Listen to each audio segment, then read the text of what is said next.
आइए हम प्रार्थना करेंगे। प्रेमी परमेश्वर, आपके सन्मुख में इस शाम के समय आते हैं। आपने सुंदर सा मौका हमारे जीवन में दिया, इसलिए आपका धन्यवाद देते प्रभु जी। जो कार्य आप हमारे बीच में आज करने वाले प्रभु जी, उस कार्य के लिए आपका धन्यवाद देना चाहते हैं प्रभु जी। और प्रभु जी, पिछले हफ्ते भर आप हमारे साथ रहे प्रभु जी। कुछ समय प्रभु जी वचन से सुनने के लिए आपने हमारी मदद की, इसलिए आपका धन्यवाद देते हैं प्रभु जी। और प्रभु जी, जो कार्य आप आज हमारे बीच में करने वाले हैं प्रभु जी, उस कार्य के लिए अपने आप को आपके हाथों में देते हैं प्रभु जी। प्रभु जी, हमारे जीवन में कोई भी कमी घटी ना होने पाए प्रभु जी। जो पाप हमने जानबूझ के किए, जो अनजाने में हुए प्रभु जी, उन्हें प्रभु जी धोकर शुद्ध करिए प्रभु जी। हम एक ऐसा व्यक्ति बनने पाए प्रभु जी, ताकि आपका आत्मा हमारे जीवन में कार्य करने पाए प्रभु जी, और आपके कार्य को हम देखने वाले बनने पाए प्रभु जी। हम सिर्फ बोलने वाले नहीं प्रभु जी, बल्कि उस पर चलने वाले बनने पाए प्रभु जी। और प्रभु जी, हमारे द्वारा प्रभु जी, हमारे जीवन के द्वारा अनेकों के लिए आशीष का कारण होने पाए प्रभु जी। ऐसा आप कर रहे, इसलिए आपका धन्यवाद देते हैं। छोटी सी विनती आपके बेटे यीशु नासरी के नाम से मांगते हैं, सुन और कबूल कर। आमीन आमीन आमीन। कितने लोग वचन के लिए तैयार हैं? मैं जानता हूँ ज़्यादातर लोग वचन के लिए तैयार रहते हैं, सॉन्ग को कैसे भी निकालते हैं लेकिन मैं विश्वास करता हूँ कि परमेश्वर आज आपसे बात करेगा और परमेश्वर आपको तैयार करेगा। मैं हमेशा कहता हूँ कि एक कलीसिया जो पवित्रता पे प्रचार नहीं करती, एक कलीसिया जो पाप पे प्रचार नहीं करती, वो कोई काम की नहीं। क्योंकि हमें चुना ही इसलिए गया है ताकि हम लोगों के उनके पाप बता सकें, उनको बोल सके कि उन्हें पवित्र जीवन जीना है, क्योंकि हमारा परमेश्वर पवित्र है। आमीन। कितने लोग विश्वास करते हैं हमारा परमेश्वर पवित्र है? तो हमें पवित्र जीवन जीना है, उसके बताए हुए रास्ते पे चलना है, और जो वो चाहता है वैसा करना बहुत आवश्यक है। आज जो मैं वचन आपसे बांटूंगा वो जॉन चैप्टर 8 वर्सेस 1 to 11 से हम देखेंगे। यूहन्ना 8 उसका 1 से 11, यूहन्ना 8 उसका 1 से 11 हम पढ़ेंगे। वहाँ लिखा है, परंतु यीशु जैतून के पहाड़ पर गया और भोर को फिर मंदिर में आया। सब लोग उसके पास आए और वह बैठकर उन्हें उपदेश देने लगा। तब शास्त्री और फरीसी एक स्त्री को लाए जो व्यभिचार में पकड़ी गई थी, और उसको बीच में खड़ी करके यीशु से कहा, हे गुरु, ये स्त्री व्यभिचार करते हुए पकड़ी गई है। व्यवस्था में मूसा के अनुसार हमें आज्ञा दी है कि ऐसी स्त्रियों को पथराव करे। सो तू इस स्त्री के विषय में क्या कहता है? उन्होंने उसको परखने के लिए ये बात कही, ताकि उस पर दोष लगाने के लिए कोई बात पाए। परंतु यीशु झुककर उंगली से भूमि पर लिखने लगा। जब वे उससे पूछते रहे तो उसने सीधे होकर उनसे कहा कि तुम में से जो निष्पाप हो वह पहले उस पर पत्थर मारे। और फिर झुककर भूमि पर उंगली से लिखने लगा। परंतु वे ये सुनकर बड़ों से लेकर छोटे तक एक एक करके निकल गए, और यीशु अकेला रह गया और स्त्री वहीं बीच में खड़ी रह गई। यीशु ने सीधे होकर उससे कहा, हे नारी, वे कहाँ गए? क्या किसी ने तुझ पर दंड की आज्ञा ना दी? उसने कहा, हे प्रभु, किसी ने नहीं। यीशु ने कहा, मैं भी तुझ पर दंड की आज्ञा नहीं देता हूँ, जा और फिर पाप ना करना। यहाँ पे हम एक स्त्री के विषय में देखते हैं जो यीशु मसीह से मिलती है, और जब वो यीशु मसीह से मिलती है तब उसके सर पे एक मौत की तलवार, एक लेखा अटका हुआ था कि उसको पथराव किया जाने वाला था। लेकिन जब वो यीशु मसीह से मिलती है तब उसका जीवन पूरा बदल जाता है। उसके पाप माफ़ कर दिए जाते हैं, उसके अपराध को क्षमा मिलती है, और उसका जो डर था वो शांति में बदल जाता है। और एक ऐसी परिस्थिति जहाँ जो कि निराशाजनक थी, वहाँ पे परमेश्वर उस परिस्थिति में माफ़ी देता है, उस परिस्थिति में उद्धार देता है और उस परिस्थिति में वो खुशी देता है। अगर आप में से कोई यहाँ पे हैं इस शाम के समय कि आपके जीवन में दुख है, मुसीबत है, परेशानी है, तो याद रखिए प्रियो कि परमेश्वर हमारे दुखों को, पीड़ाओं को जानने वाला परमेश्वर है। अगर हमारे जीवन में कोई क्लेश है, हमारे जीवन में कोई कमी है, अगर हम कोई पाप में हैं, कोई डूबे हुए हैं, तो याद रखिए परमेश्वर हमें उठाने वाला परमेश्वर है। वो वैसा परमेश्वर नहीं है जो दलदल की कीच में हमें रहने देता है, लेकिन वो हमें संभालने वाला, हमें बचाने वाला परमेश्वर है। ये जब जो घटना यहाँ पे हुई तब वो सुबह के समय हुई।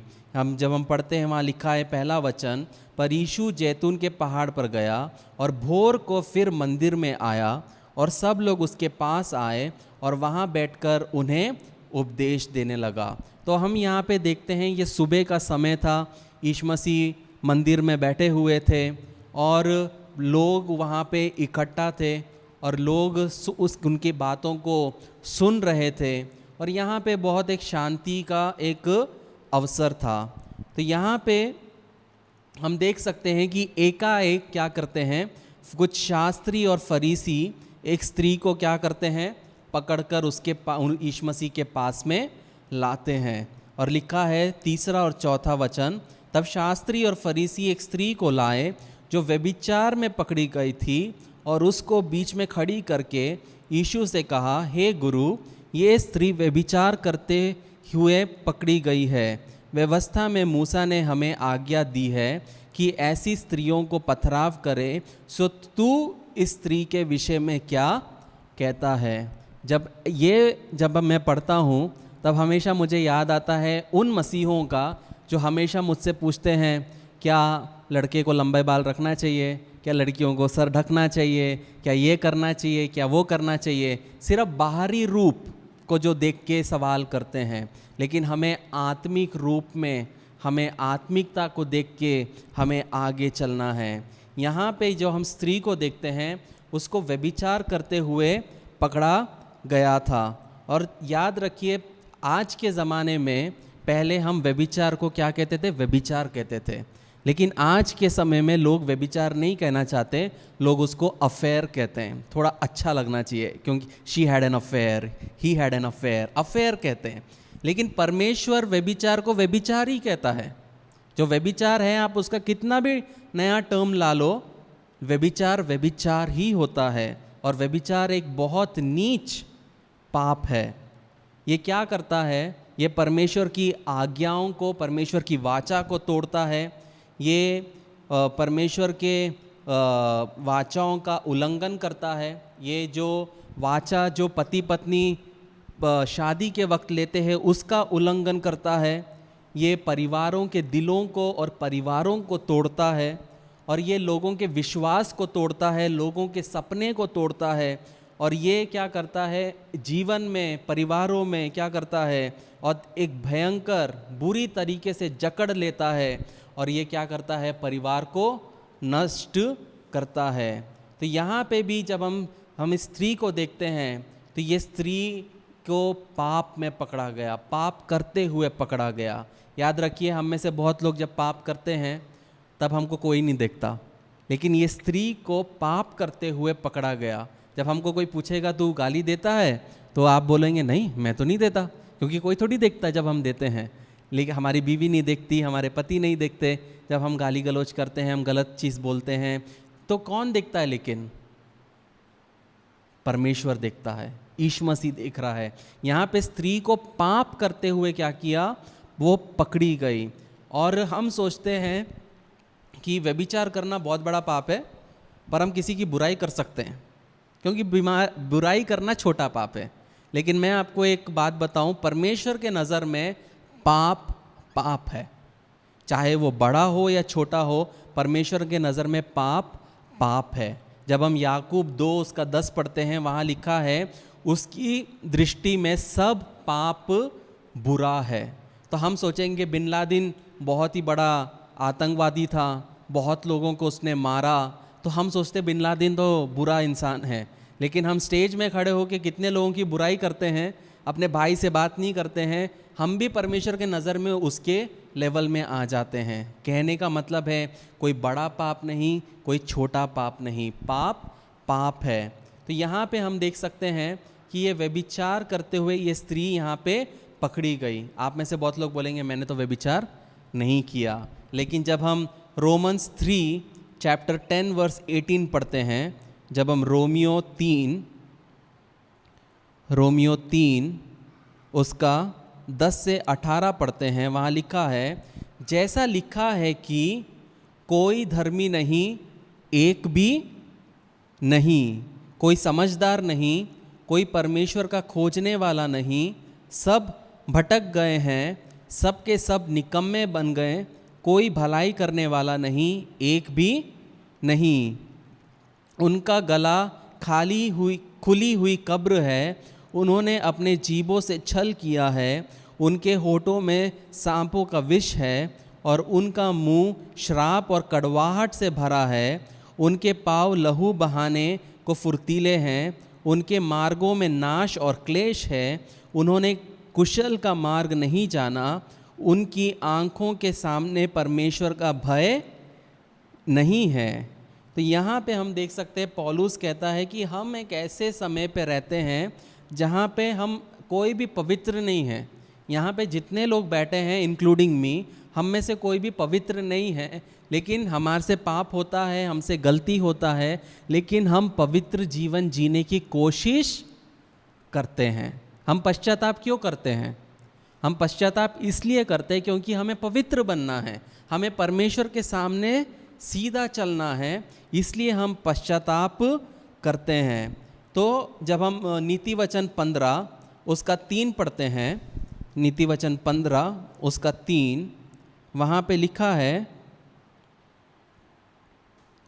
यहोवा की आंखें सब स्थानों में लगी रहती है, वे बुरे भले दोनों को देखती रहती है। परमेश्वर की आंखें सिर्फ अच्छाई को नहीं देखती, परमेश्वर की आंखें बुरे को भी देखती है।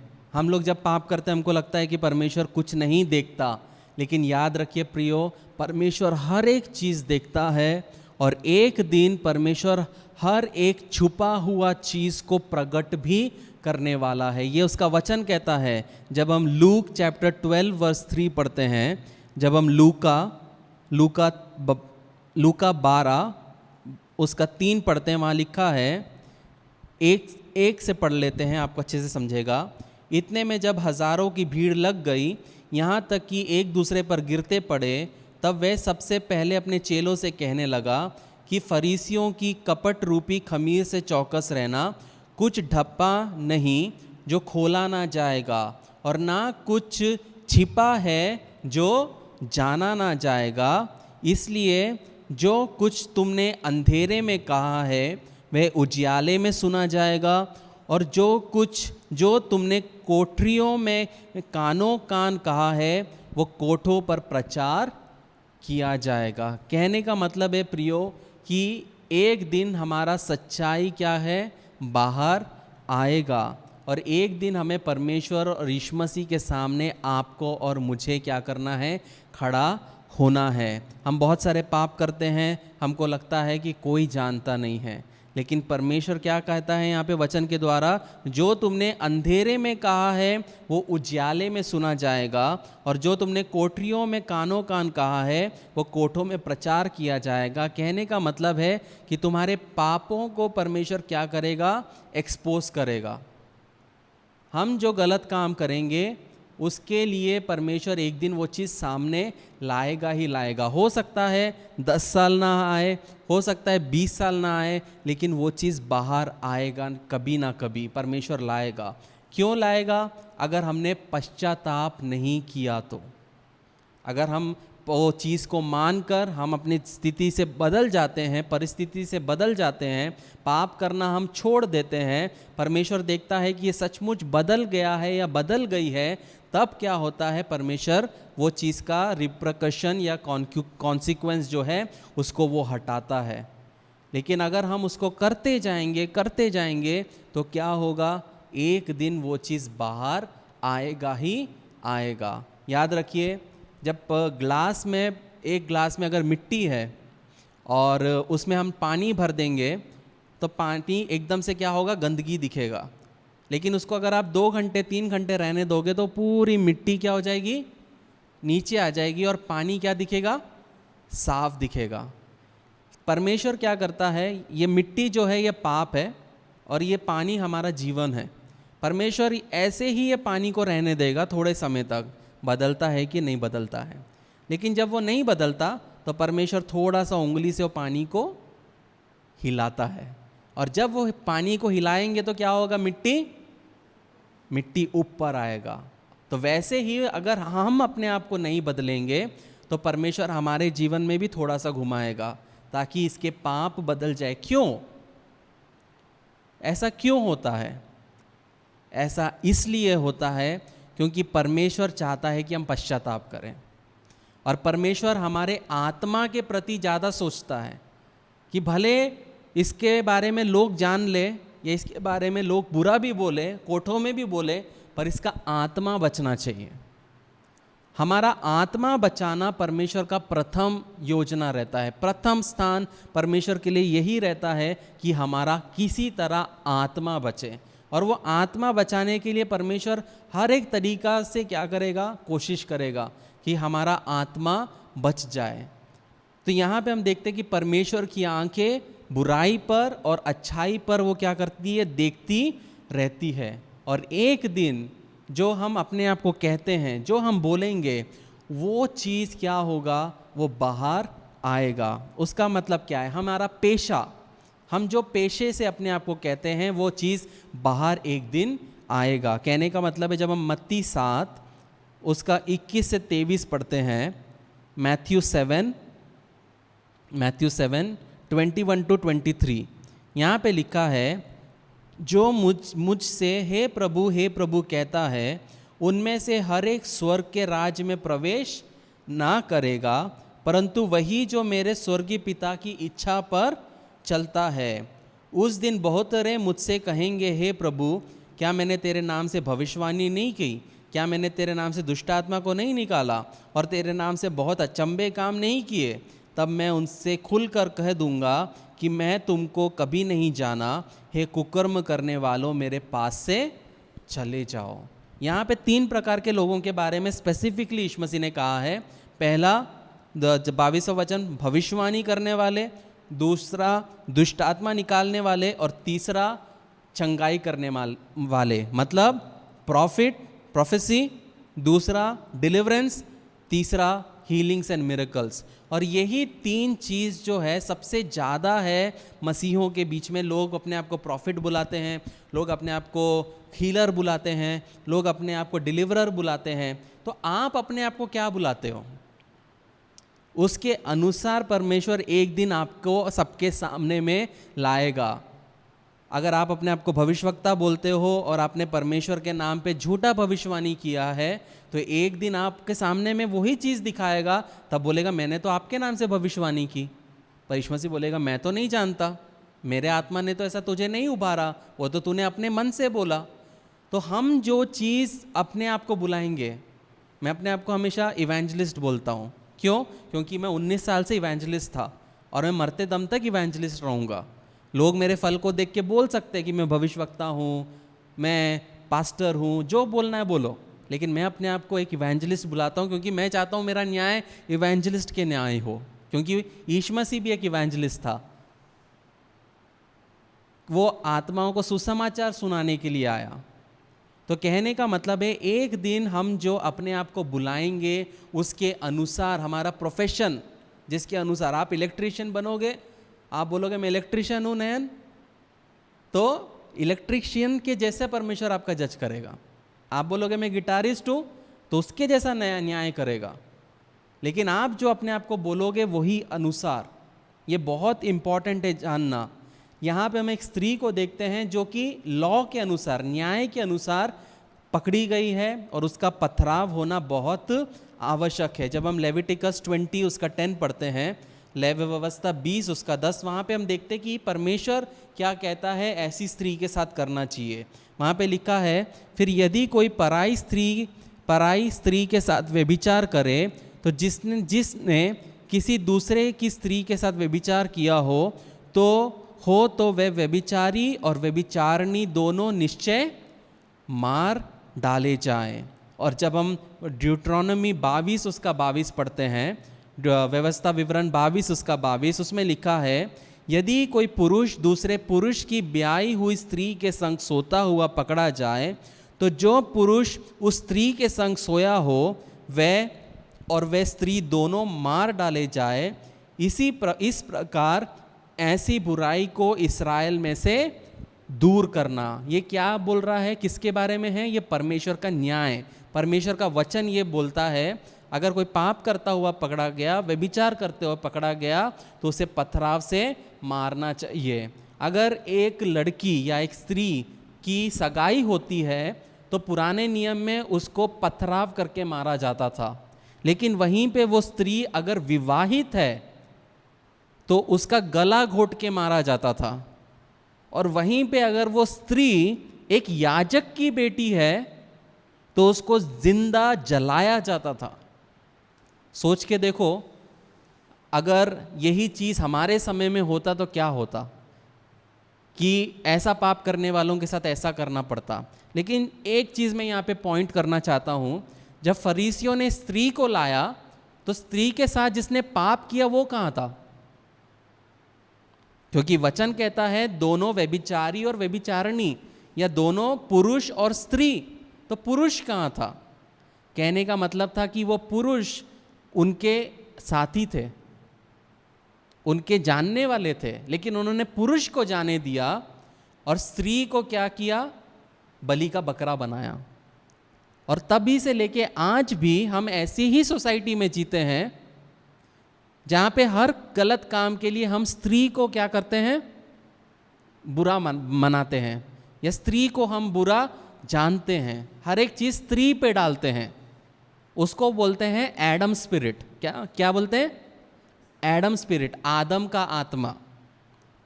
परमेश्वर ने आदम को बोला कि ये सभी वृक्ष के फल खा सकते हो, लेकिन ये पेड़ का वृक्ष का फल नहीं खाना।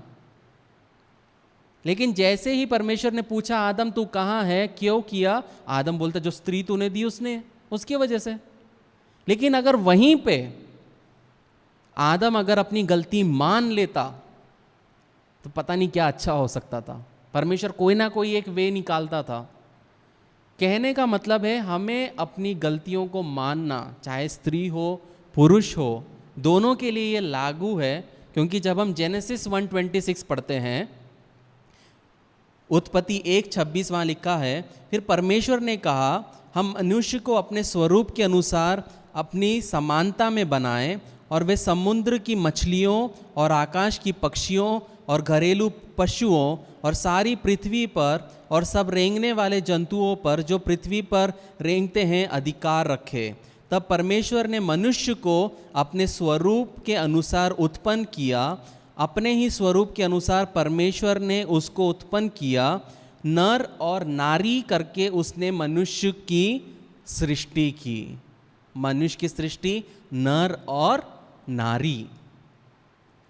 और जब हम गैलेशियंस 3:28 पढ़ते हैं, गलातियों 3:28, वहाँ पे लिखा है क्योंकि तुम सब उस विश्वास करने के द्वारा जो मसीह यीशु पर है परमेश्वर की संतान हो, और तुम में से जितनों ने मसीह में बपतिस्मा लिया है, किसने? मसीह में बपतिस्मा लिया है, उन्होंने मसीह को पहचान लिया है। अब ना कोई यहूदी रहा, ना यूनानी, ना कोई दास, ना स्वतंत्र, ना कोई नर, ना नारी, क्योंकि तुम सब मसीह यीशु में क्या हो? एक हो। और यदि तुम मसीह के हो तो इब्राहिम के वंश और प्रतिज्ञा के अनुसार वारिस भी हो। कौन सा वंश, कौन सा प्रतिज्ञा? जो हम व्यवस्था विवरण 28 पढ़ते हैं, वो प्रतिज्ञा के हम वारिस हैं, क्योंकि हमने बपतिस्मा लिया है, यीशु मसीह के साथ में हम मारे गए, गाड़े गए, और हम तीसरे दिन हम उठा लिए गए। जब हम रोमियो 6 उसका 23 पढ़ते हैं, वहाँ पे लिखा है रोमियो 6 उसका 23।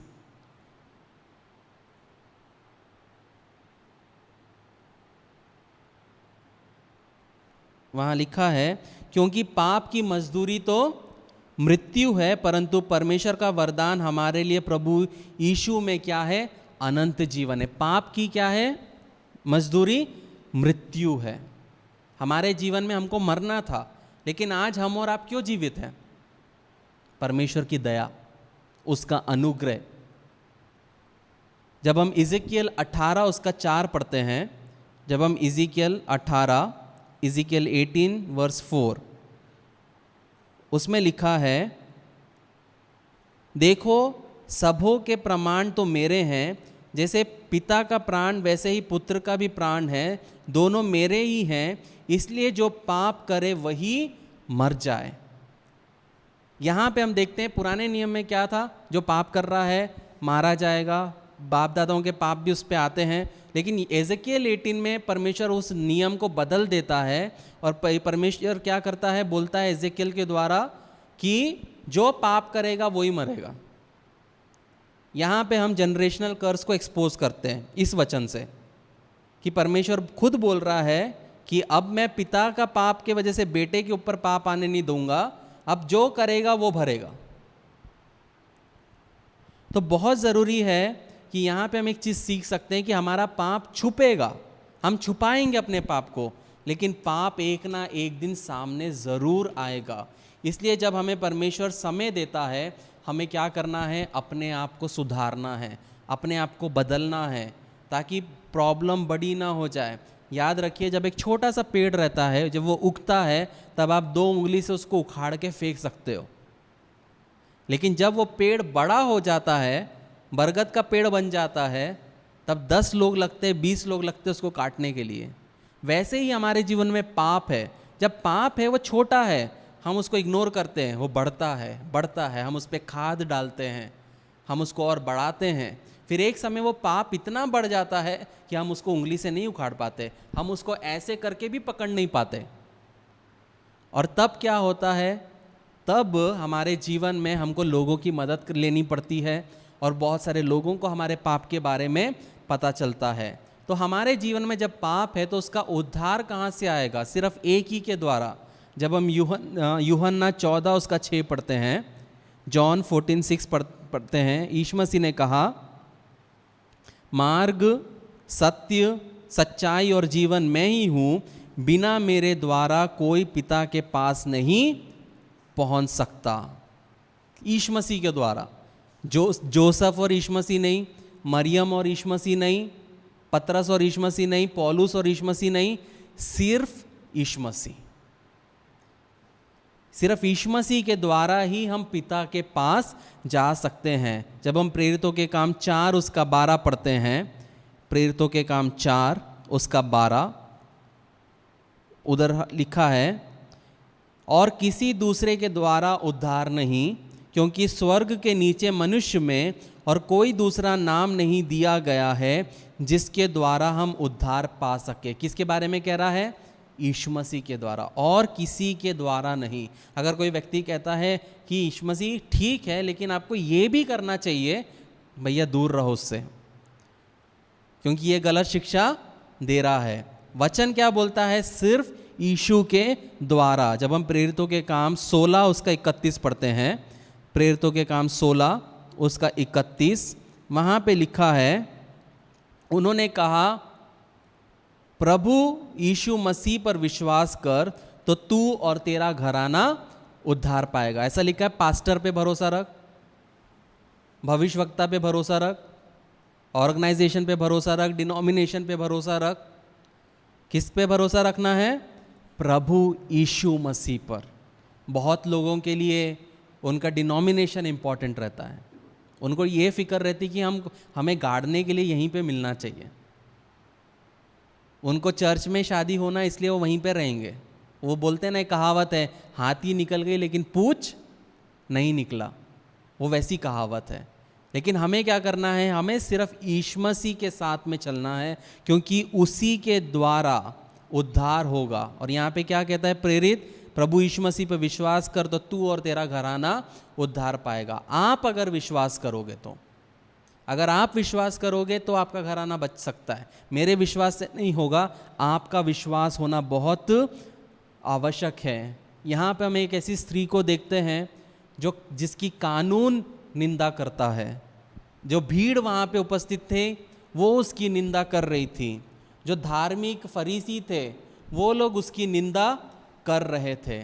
हम एक ऐसे समाज में रहते हैं, हम एक ऐसे समय में रहते हैं जहाँ पे हर एक जन क्या करेंगे, निंदा करेंगे, हमारी निंदा करेंगे। क्योंकि वो काम किसका है? जब हम रेवलेशन 12 उसका 10 पढ़ते हैं, प्रकाशित वाक्य 12 उसका 10, उसमें लिखा है, फिर मैंने स्वर्ग पर से ये बड़ा शब्द आते हुए सुना कि अब हमारे परमेश्वर का उद्धार और सामर्थ और राज्य और उसके मसीह का अधिकार प्रकट हुआ है, क्योंकि हमारे भाइयों पर दोष लगाने वाला जो रात दिन हमारे परमेश्वर के सामने दोष लगाया करता है, गिरा दिया गया है। किसके बारे में कह रहा है ये? शैतान के बारे में कह रहा है। शैतान का काम क्या है? रात और दिन आपके बारे में क्या करना? दोष लगाना। देखो पीना नहीं चाहिए, ये पी रहा है। देखो सिगरेट नहीं पीना चाहिए, पी रहा है। ये नहीं करना चाहिए, वो कर रहा है। वे विचार नहीं करना चाहिए, कर। परमेश्वर के सामने वो दिन रात क्या कर रहा है? हमारी निंदा कर रहा है। वैसे ही हमारे जीवन में भी ऐसे बहुत सारे लोग हैं, ऐसे बहुत सारे सोसाइटी में लोग होंगे जो हमेशा हमारी निंदा करेंगे, जो हमारे बारे में मजाक उड़ाएंगे। लेकिन ये याद रखना कि उनके अंदर आत्मा किसका है? परमेश्वर का नहीं है, वो शैतान का है जो निंदा करता है। किसी के बारे में भी बस निंदा करना है। इसलिए कभी भी हमारे मुंह से हम किसी की निंदा हमें नहीं करना है। अगर मैं निंदा करता हूँ मतलब मेरे अंदर में वो शैतान का आत्मा काम करना शुरुआत कर दिया है। इसलिए अपने मुंह पे हमें कंट्रोल रहना बहुत ज़रूरी है। जब हम यूहन्ना 8 पे आते हैं फिर से, जहाँ पे हम देख रहे थे, यूहन्ना 8 उसका 6, वहाँ लिखा है, उन्होंने उसको परखने के लिए ये बातें कही ताकि उस पर क्या लगा सके? दोष लगाने के लिए कोई बात पाए। परंतु यीशु झुककर उंगली से भूमि पर लिखने लगा। प्रियो, दोष लगाना हमारा काम नहीं है। दोष लगाना किसी का काम नहीं है, वो परमेश्वर एक दिन देख लेगा।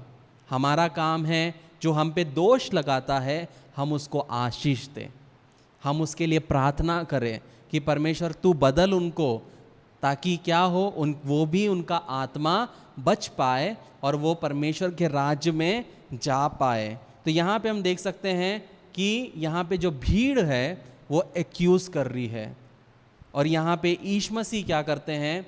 वो नीचे झुककर क्या करते हैं? वो उंगली से लिखते हैं। उसके बाद 7वां वचन कहते हैं, जब उससे पूछते रहे तो उसने सीधे होकर उनसे कहा कि तुम में से जो निष्पाप हो वो पहले उसको पथराव मारे, और फिर झुककर भूमि पर उंगली से लिखने लगा।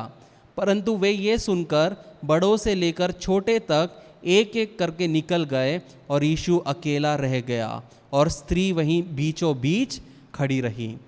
तो यहाँ पे हम देखते हैं कि वो जो भीड़ थी, भीड़ के लोग बोलते थे, तुम क्या सोचते हो, तुम क्या सोचते हो।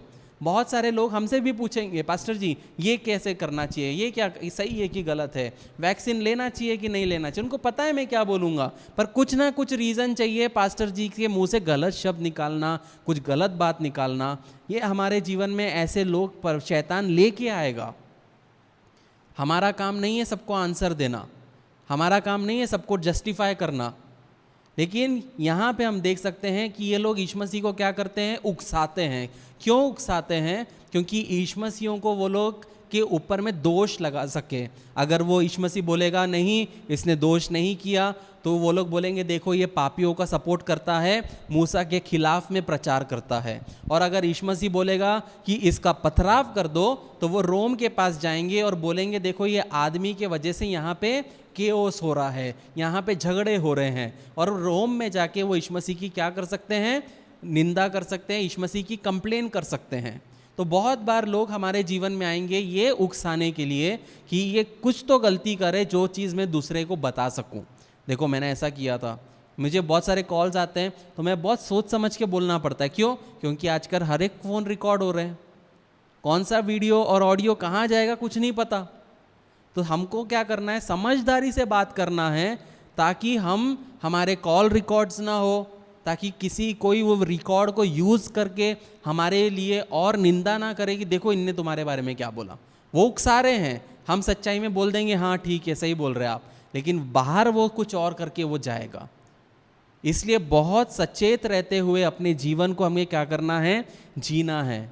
तो यीशु मसीह को क्या कर रहे थे, ये लोग उकसा रहे थे। तो यीशु मसीह क्या बोलते हैं, तुम में से जिसने भी कभी पाप नहीं किया हो तो वो पहला पत्थर फेंके। वहां पे सिर्फ एक ही व्यक्ति था जो वो कर सकता था, वो थे यीशु मसीह। लेकिन यीशु मसीह ने क्या किया, उनको बोला कि तुम में से जिसने पाप नहीं किया तुम पहला पत्थर फेंको।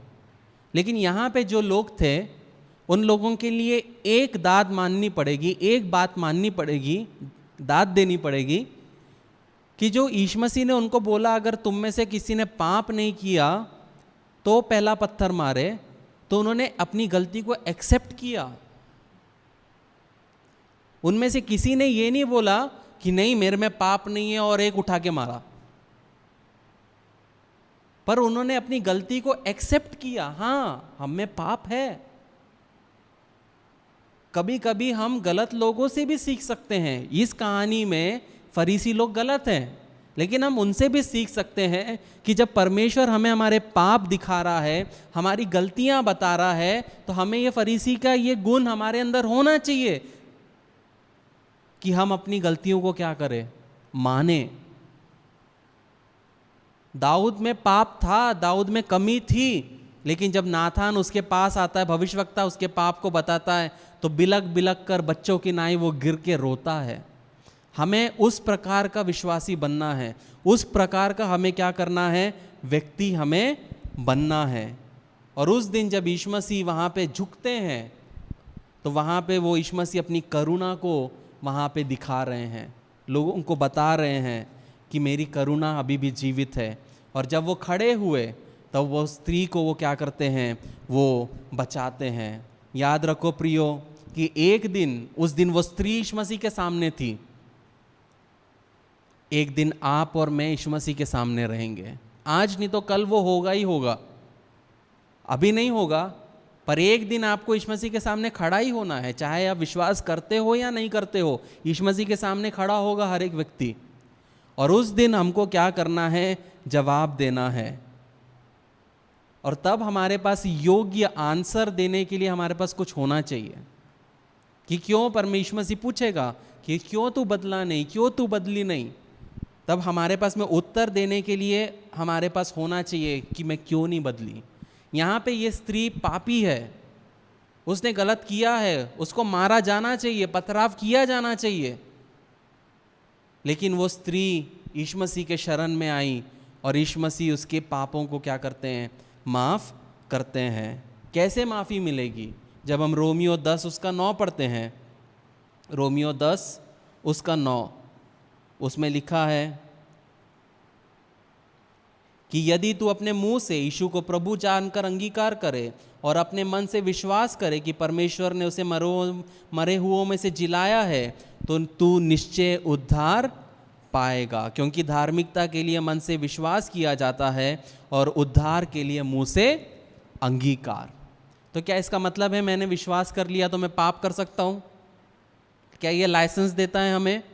नहीं, यह हमारा शुरुआत है। जब हम विश्वास करेंगे हमारे पापों की माफ़ी मिलेगी, इसका मतलब ये नहीं है कि हमें लाइसेंस मिल गया है कि हम सिन कर सकते हैं, हम पाप कर सकते हैं। जब हम रोमियो 8 उसका 1 और 2 पढ़ते हैं, ये बहुत ध्यान से सुनिएगा मैं जो बोलने जा रहा हूँ। वहाँ लिखा है, सो अब जो मसीह यीशु में है उन पर दंड की आज्ञा नहीं है। बहुत से लोग सिर्फ यही वचन पढ़ते हैं कि अगर हम मसीह में हैं तो हम पर दंड की आज्ञा नहीं है, लेकिन उसका बाकी पढ़ते ही नहीं है क्योंकि उनको वो चाहिए नहीं है। उसका बाकी क्या कहता है? वो लिखा है, क्योंकि वे शरीर के अनुसार नहीं वरन आत्मा के अनुसार चलते हैं। कहने का मतलब है जो मसीह यीशु में हैं और जो शरीर के अनुसार नहीं वरना आत्मा के अनुसार चलते हैं, उन पर दंड की आज्ञा नहीं। एक बार मैं मलेशिया में गया, ये वचन मैं हर जगह प्रचार करता हूँ। पता है क्यों? मैं अपना दिल खोल के प्रचार करता हूँ, अपना गला खराब करता हूँ, लोग रोते हैं। जब मैं प्रचार करता हूँ तो लोग बैठ के रोते हैं, आवाज़ आ रही है। फिर पास्टर उठ के खड़ा होता है और उसका एक लाइन लेके प्रचार बोलता है, there is no condemnation in Christ Jesus. मेरा 2 घंटे का पूरा मेहनत पानी में। इसलिए अब मैं क्या करता हूँ, शैतान पास्टर को यूज़ करने के पहले मैं ये वचन निकालता हूँ और ये वचन से पहले उनको सीधा करता हूँ। फिर पास्टर के पास कुछ नहीं रहता। क्यों? क्योंकि पास्टर ने उनको करेक्ट नहीं किया, पास्टर ने उनको सिखाया नहीं।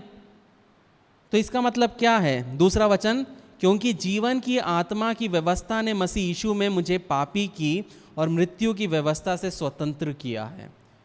तो कहने का मतलब है, अगर आप मसीह के साथ चलोगे, आत्मा में चलोगे, उसके बताए हुए रास्ते पे चलोगे, तब आपके ऊपर मसीह का दंड नहीं आएगा।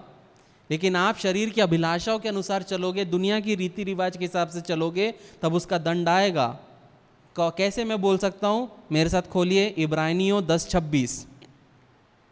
इब्रानियों 10:26 क्या कहता है?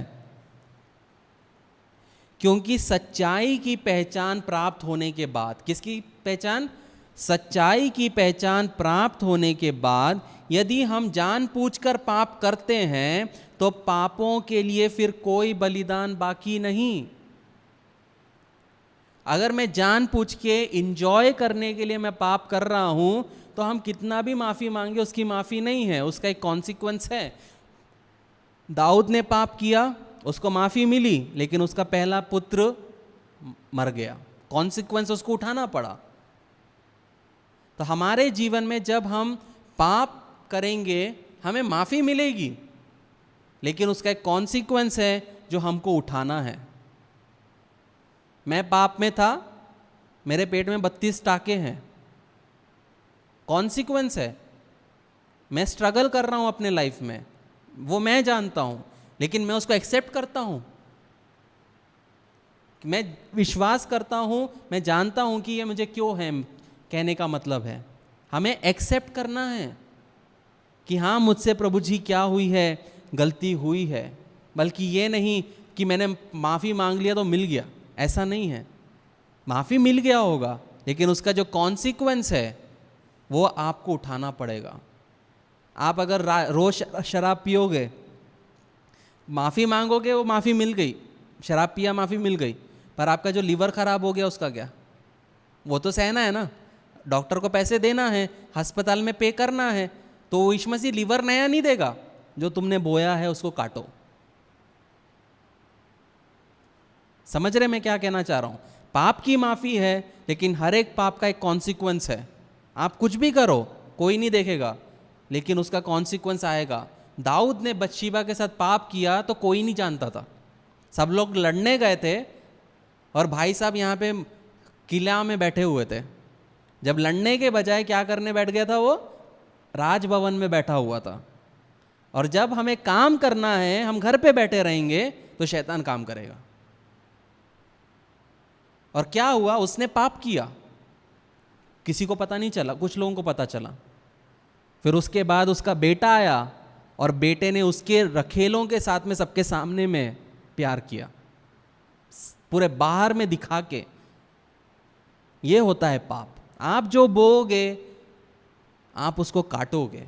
आप नहीं काटोगे तो आपके बेटे के द्वारा वो कटेगा, अगर वो विश्वास में नहीं है, परमेश्वर के अनुसार नहीं है।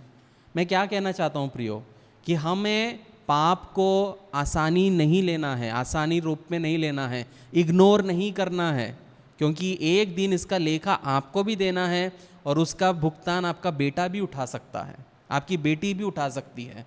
इसलिए जब मैं अपना जीवन जीता हूँ, मैं क्यों पवित्र जीवन जीने की कोशिश करता हूँ? मैं पवित्र जीवन ही जी रहा हूँ मैंने नहीं बोला, मैं कोशिश करता हूँ। क्यों? ताकि मेरे वजह से मेरे बच्चों को कोई प्रॉब्लम ना हो, मेरे परिवार पे शैतान का काम ना हो।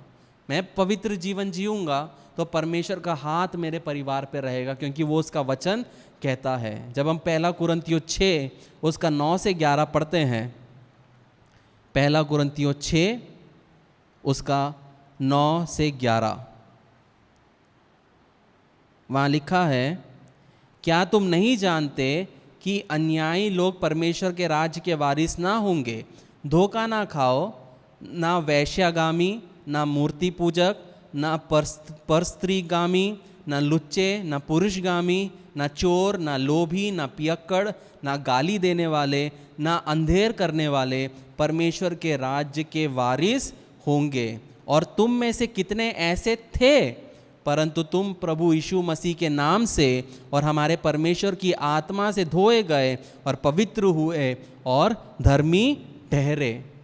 ये लिस्ट आप अपने फ्रिज पे चिपका के रखो, रोज पढ़ना है कि मेरे जीवन में इसमें से कुछ भी नहीं होना चाहिए ताकि मैं पवित्र जीवन जी सकूं। गलती हुई है, इमीडिएट माफ़ी मांगो। सिर्फ रूल बुक नहीं है ये, हमें इसके अनुसार चलना है, हमें अपने आप को जांचना है दिन प्रतिदिन। क्या मेरे मुंह से कुछ गलत हुआ, मेरे सोच में कुछ गलत हुआ, क्या मैंने लोभीपना दिखाया? ये सब चीज़ें हमें अपने जीवन में करना है। क्या बिजनेस में पार्टी आया, उसको नहीं पता था 500 का कपड़ा, क्या मैंने उसको 5000 में बेच दिया क्योंकि उसको नहीं पता था? लोभीपना, वो हमें कभी नहीं करना है। पवित्रता से जीना है, क्योंकि परमेश्वर कहता है। क्यों? क्योंकि हम इफिसियों 2 उसका 1 से 3 पढ़ते हैं, वहाँ पे लिखा है, इफिसियों 2 उसका 1 से 3, और उन्हीं में से तुम्हें भी जिलाया गया जो अपने अपराधों और पापों के कारण मरे हुए थे, जिनमें तुम पहले इस संसार की रीति पर और आकाश के अधिकार के हाकिम अर्थात उस आत्मा के अनुसार चलते थे जो अब भी आज्ञा ना मानने वालों पर कार्य करता है। इनमें हम भी सबके सब पहले अपने शरीर की लालसाओं में दिन बिताते थे और शरीर और मन की मनसाएं पूरी करते थे और लोगों के समान स्वभाव से क्रोध के संतान थे। यहाँ पे पौलुस क्या कह रहा है? हम भी ऐसे ही थे, हम में भी कमियां थी, लेकिन हमें क्या करना है? हमें पाप को अपने ऊपर प्रभुता करने नहीं देना है।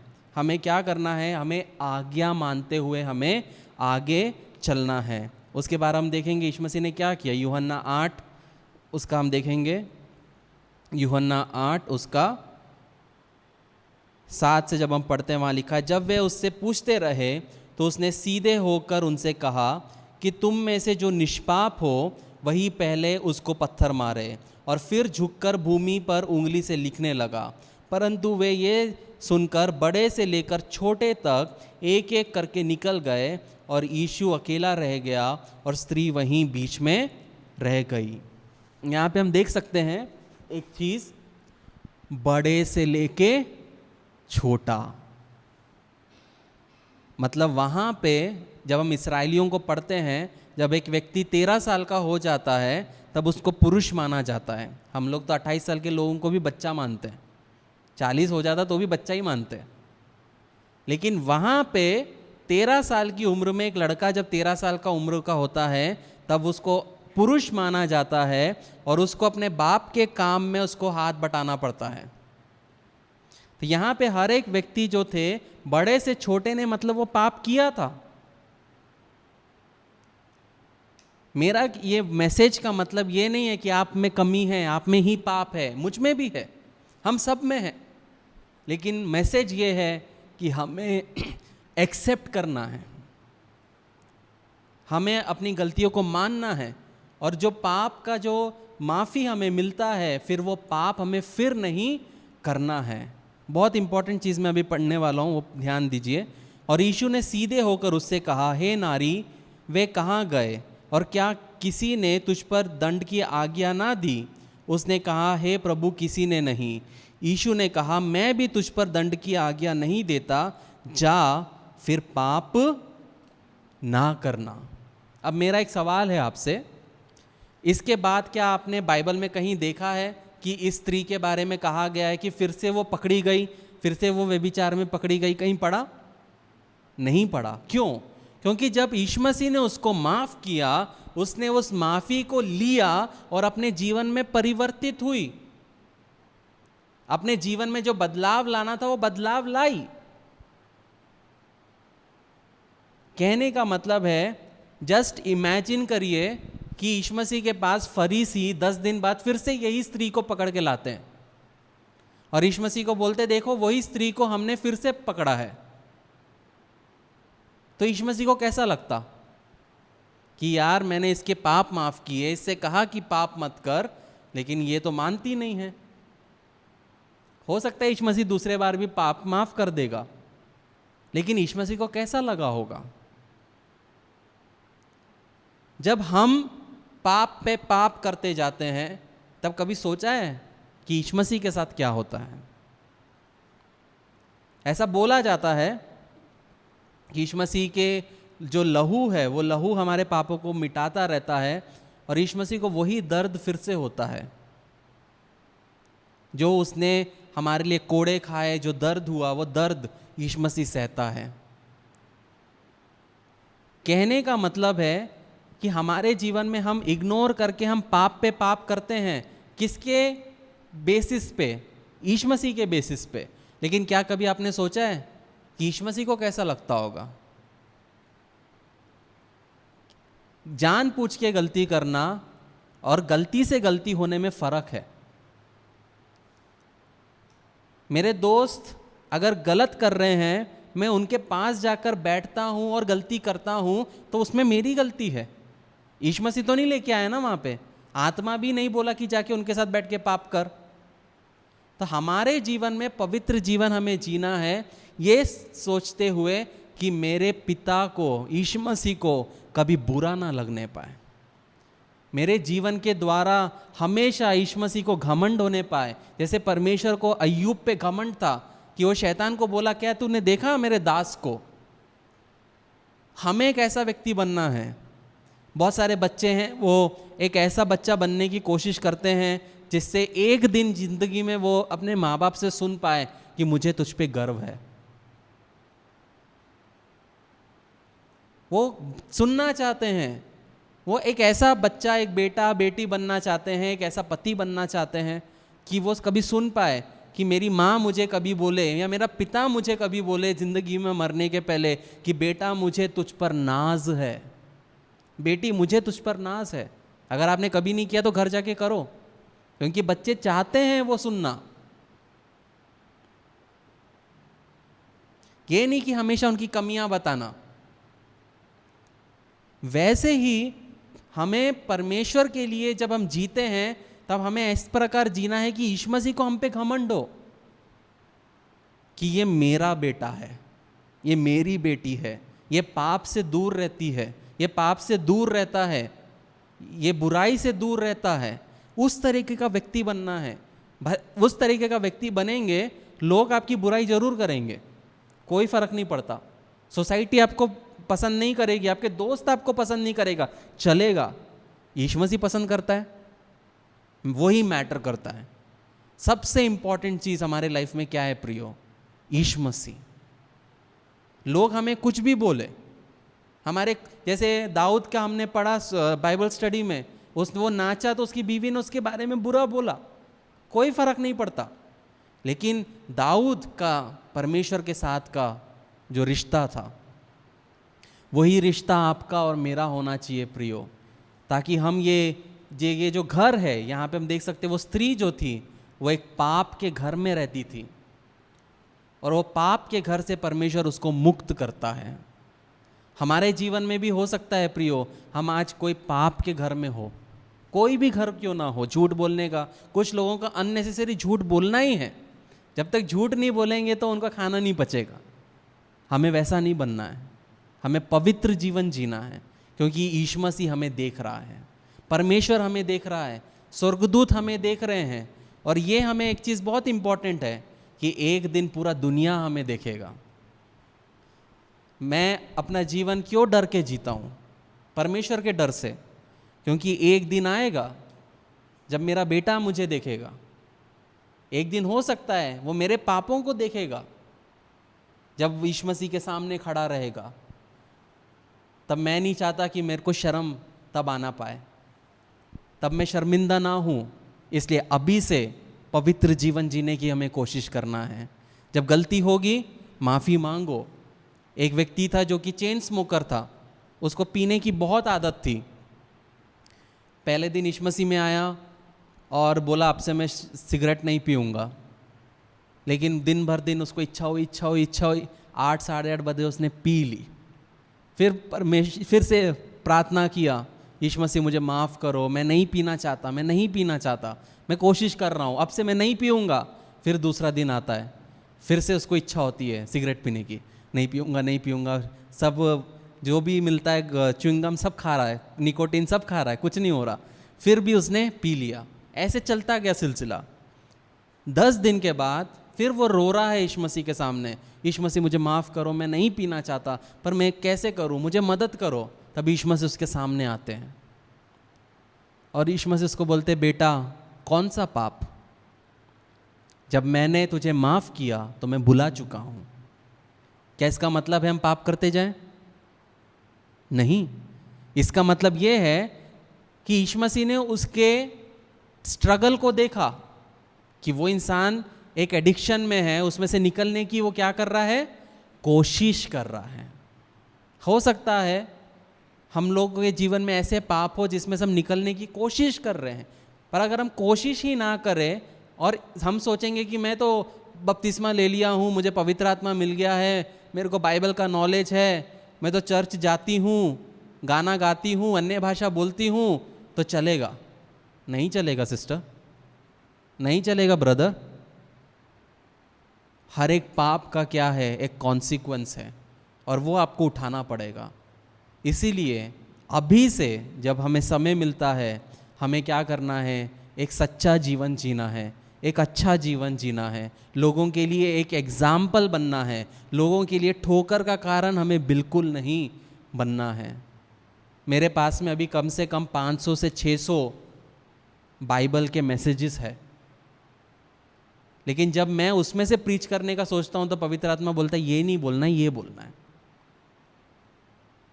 कहने का मतलब है कि परमेश्वर एक अद्भुत कार्य हमारी कलीसिया में कर रहा है। जब से चर्च की शुरुआत हुई दूसरे बार, परमेश्वर एक अद्भुत रीति से हमारे बीच में कार्य कर रहा है और परमेश्वर अद्भुत रीति से और भी आगे काम करेगा। और परमेश्वर ने मुझसे कहा कि अगले साल क्या होने वाला है, मैं आपको बताऊंगा अगले साल क्या होने वाला है। जब मैं बैठ के प्रेयर कर रहा था, मैं हर ईयर 6 मंथ्स के बाद मैं प्रेयर करने लग जाता हूँ कि परमेश्वर, मुझे सब लोग पूछेंगे कि ये कौन सा ईयर होने वाला है, इस देश में, मतलब इस दिन में क्या होने वाला है, इस साल में क्या होने वाला है। तो मैं बैठ के प्रेयर कर रहा था, परमेश्वर क्या होगा क्या होगा। और परमेश्वर ने मुझसे कहा, it is a year of retribution. अब ईयर ऑफ रेट्रीब्यूशन का क्या मतलब है?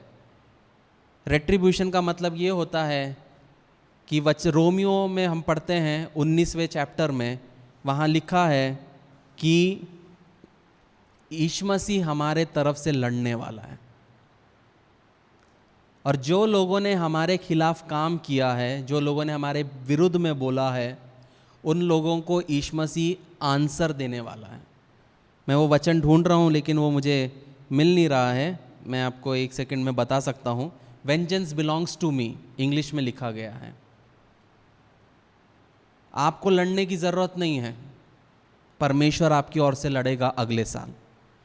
हो सकता है मैंने आज बताया तो अभी से लड़ना शुरू करें, लेकिन आने वाला साल में हम ऐसे अनेक घटनाओं को सुनने वाले हैं, देखने वाले हैं, जिसमें परमेश्वर हमारे ओर से लड़ेगा।